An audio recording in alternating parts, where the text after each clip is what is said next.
ইনাইন সংবাদে স্বাগত, আমি ফারদিন।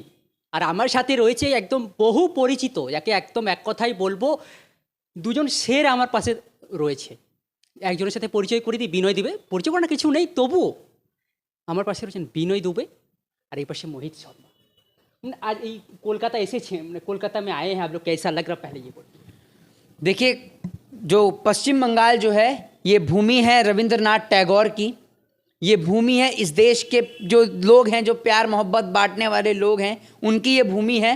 और जैसे यहाँ पर जो है ना मिष्टी दही बोलते हैं ना, वैसे यहाँ के लोग भी मिष्टी दही की तरह हैं, एकदम दिल के साफ़ हैं, कोई मैल नहीं है। तो मैं तो पश्चिम बंगाल की भूमि पे जब भी आता हूँ मुझे अपने आप को गौरवान्वित महसूस होता है कि मैं बंगाल की धरती पर आया हूँ। देखिए, बहुत बढ़िया लगता है। मैं पूरे देश में अगर किसी राज्य के अंदर आज भी ज़मीर जिसका ज़िंदा हो, जो लड़ने की ताकत रखता हो, ऐसे ममता बनर्जी के वीर भूमि बंगाल में हम लोग आते हैं। जब भी बीजेपी ने तानाशाही की, बड़े बड़े राज्य सरेंडर हो गए, लेकिन बंगाल के लोगों ने ये तानाशाही को अपने तलवे के नीचे उसको रगड़ा, उसको नस्तानाबूद किया। तो एक अलग सी पॉजिटिव और एक क्रांतिकारी वाली फीलिंग यहाँ की सरजमी पे आती है। और रही बात मोहित शर्मा की, तो कलकत्ता इनका सबसे फेवरेट जगह है। हम लोगों को इसको खींच के वापस ले जाना पड़ता है कि भैया बस हो गया, बहुत दिन हो गया, अब चलो वापस। तो जो लगाव हमारा है यहाँ पर वो अलग लेवल का है। सुबह हो चाहे शाम हो चाहे रात हो, हम लोग यहाँ पर सामाजिक कार्यों में हमेशा रहते हैं और लोगों से मिलना जुलना एक अलग तरीके से एनर्जी हम यहाँ से ले जाते हैं। और बाद में जब आप उत्तर भारत में हमको देखते हैं तो कहीं ना कहीं बंगाल की जो एनर्जी है उसके हिसाब से हम वहाँ पे अपने बात डंके की चोट पे रखते हैं। देश का सरकार का जो गलती आप लोग पकड़ते हैं, बोलते हैं, इसको डर नहीं लगता आप लोगों को? डर किस चीज़ का है? क्या कर लेंगे? ज़्यादा ज़्यादा मार देंगे। मरना तो सबको है ना सर, जो आज बैठा है तख्ता पे वो भी मरेगा। और नेचुरल भगवान उसको जिस तरह से भी, जिसका जैसा लिखा है वैसा मौत होना है। कितने लोग हमारे साथी थे, मेरे उम्र के थे, कोरोना में चले गए, क्या कर लिया हम लोगों ने? तो डरना सिर्फ एक ही चीज़ है ना कि मार देंगे, इससे ज़्यादा वो क्या ही कर लेंगे। रही बात जेल प्रताड़ना, तो वो सब अभी रेगुलर वो हमारे जीवन का हिस्सा हो गया है। 50 से ऊपर मुकदमे हो गए धीरे धीरे 2 साल के अंदर। तो अगर मैं केस से डरूंगा तो फिर मैं अपने देश को बर्बाद होते देखूं। मैं केस से नहीं डरता, मैं एफआईआर से नहीं डरता। मुझे पता है कि जो संविधान इनको एफआईआर लिखकर मुझे अरेस्ट करने का अधिकार देता है, वही संविधान मुझे मेरी बात रख के मुझे जमानत लेने का भी अधिकार देता है। तो ये तो लीगल मैटर है, तो कोई दिक्कत नहीं है। और जिन लोगों को भी अगर पुलिस से, एफआईआर से या फिर लाठी डंडे से डर लगता है ना, तो कृपया आप लोग घर बैठिए। ऐसे नामर्दों के लिए ना ये भारत की भूमि नहीं है।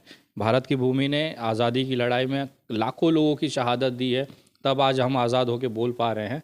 तो हम उस भूमि से, उस पूर्वजों के वंशज हैं जो किसी भी गलत के खिलाफ डंके की चोट पर लात मारेंगे, और हमेशा से ये लात चलती रहेगी। जैसे बीजेपी कह रहे हैं सबका साथ सबका विकास हुआ है, आपको लगता है? सबका साथ और सबका सत्यानाश हुआ है, ये आप समझ लीजिए।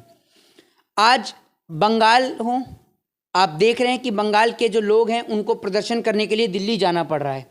उसके पीछे का सबसे बड़ा कारण ये है कि यहाँ पर जो है सेंट्रल गवर्नमेंट के द्वारा फंड नहीं दिया जा रहा है, जिस कारण बंगाल के लोगों का विकास नहीं हो पा रहा है। पूरे भारत में एक अकेली महिला मुख्यमंत्री है जिससे पूरी भारतीय जनता पार्टी डरती है, आप ये समझ लीजिए। उस हवाई चप्पल वाली एक महिला ने सूट बूट वालों को हिला के रख रखा है, आप ये समझ लीजिए। हवाई चप्पल में कौन है? ममता बनर्जी हैं, सब जानते हैं। पिछले कुछ महीनों से लगातार ममता बनर्जी, उनकी पार्टी के सदस्यों, उनके भतीजे अभिषेक बनर्जी, सबको लगातार टॉर्चर किया जा रहा है। कोशिश की जा रही है कि बस किसी भी तरीके से साम दाम दंड भेद पैसा, हर तरीके की नीति को भाजपा अपना रही है और कैसे भी करके बंगाल के अंदर सरकार गिराने के प्रयास में लगी हुई है। चाहे वो अभिषेक बनर्जी के ऊपर या उनकी वाइफ के ऊपर या तमाम जो पार्टी के नेता हैं उनके ऊपर केसेस लगा के चार्ज लगा कर हो, या और तमाम मुद्दे से लेकर हो। लेकिन मैं आपको एक बात बता देता हूं, ये पश्चिम बंगाल की वो धरती है जिसने अंग्रेजों को खदेड़ने का काम किया। वो अंग्रेज जो देश को लूट के गए, तो अगर बंगाल की धरती गोरे अंग्रेजों को खदेड़ सकती है, तो इस देश के अंदर जो अंग्रेजों की विचारधारा पर लोग चल रहे हैं और देश को बेच रहे हैं, मैं ये समझता हूं कि बंगाल के लोग उन्हें भी खदेड़ने का काम कर सकते हैं। आज उत्तर प्रदेश हो, वहाँ भाजपा का शासन है, मध्य प्रदेश हो, वहाँ भाजपा का शासन है, लेकिन बंगाल अपनी आज़ादी, अपनी स्वतंत्रता के लिए जाना जाता था, जाना जाता है और सदैव जाना जाता रहेगा। यहाँ मंदिर, मस्जिद, चर्च, गुरुद्वारों के झगड़े नहीं होते। बंगाल के लिए एक नैरेटिव सेट किया जाता है कि यहाँ पर बम गिरते, ऐसा कुछ नहीं है, बिल्कुल भी नहीं है। जब मैं पहली बार पश्चिम बंगाल आ रहा था तो मेरे को कहा गया कि भैया वहाँ मत जाओ, वो तो बहुत खतरनाक जगह है। लेकिन जब मैं यहाँ पर आया तो मैंने देखा कि लोग यहाँ पर दिवाली साथ मनाते हैं, रमज़ान साथ मनाते हैं, ईद साथ में मनाते हैं। यहाँ की मुख्यमंत्री उनको, जो लोग हैं उनके साथ में इस चीज़ को सेलिब्रेट करने के लिए पहुँचती हैं। जबकि भाजपा शासित राज्यों में मध्य प्रदेश हो, उत्तर प्रदेश हो, मणिपुर हो, मणिपुर के अंदर आपने देखा कि किस तरीके से एक महिला को, 2 महिलाओं को निर्वस्त्र करके सड़कों पर घुमाया गया। हमारे देश के प्रधानमंत्री जी के मुंह से चूं भी नहीं निकली। कुछ दिन बाद आकर पार्लियामेंट में बोलते हैं और मुश्किल से 1 मिनट का भी भाषण प्रधानमंत्री नहीं देते मणिपुर के ऊपर। हमारे देश के प्रधानमंत्री को इस देश से ना के बराबर प्यार है। हमारे देश के मुसलमानों से नफरत करते हैं, विदेश के मुसलमानों से प्यार करते हैं। हमारे देश के मुसलमानों को लड़ाने झगड़ाने का प्रयास करते हैं, विदेश के मुसलमानों के हाथ चूमते हैं, गले मिलते हैं, और यहाँ तक कि बाहर के मुसलमानों की तो हाथ की बनी बिरयानी भी खाते हैं।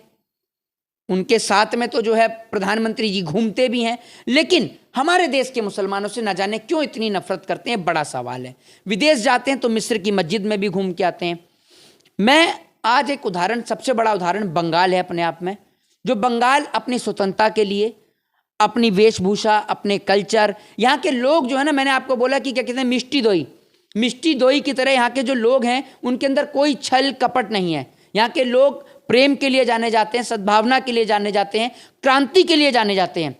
अगर अंग्रेजों को खदेड़ने का काम किसी ने, बंगाल में सबसे पहले शुरुआत हुई थी, आपको पता ही होगा, ईस्ट इंडिया कंपनी को सबसे पहले कलकत्ता से खदेड़ा गया था। ठीक है, तो आज मैं आपको एक बात बता देता हूँ कि बंगाल कोई छोटी मोटी धरती नहीं है।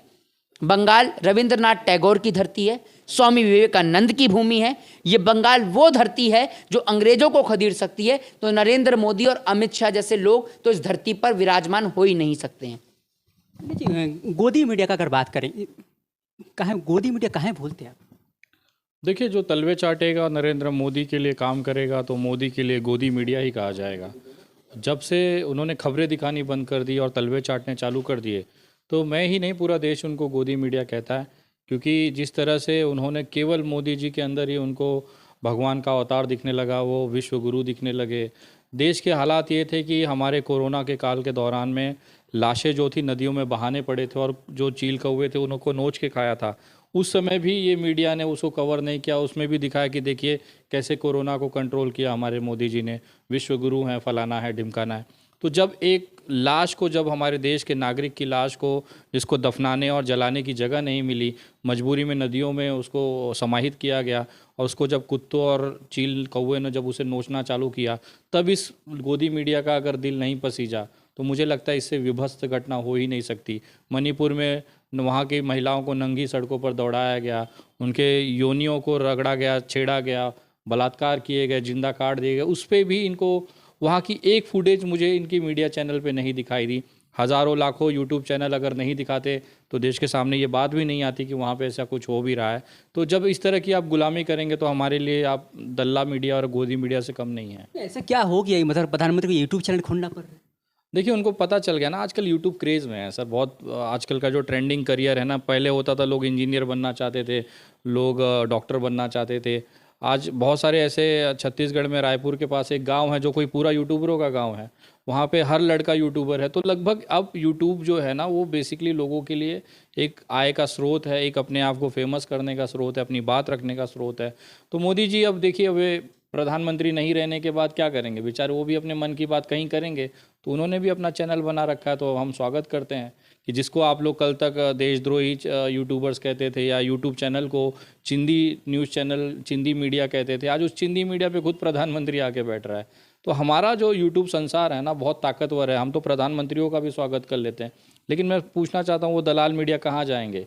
वो बेचारे तो अगर उनका चैनल पे वो नरेंद्र मोदी जी हड्डी फेंकना बंद कर दें तो ये भिखमंगे साले खाना खाए बिना भूखे मर जाएंगे।